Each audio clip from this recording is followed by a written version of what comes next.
আসসালামু আলাইকুম। সবাই ভালো আছেন? কাজের ফাঁকে ফাঁকে ছোট্ট ছোট্ট ভিডিও বানাই। আপনারা আমার পাশে থাকবেন, আমিও আপনাদের পাশে থাকবো ইনশাল্লাহ।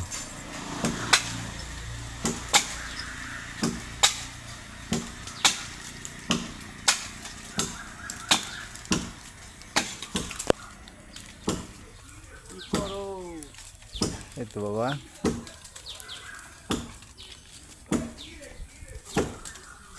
কি রে মধু মধু, হ্যাঁ?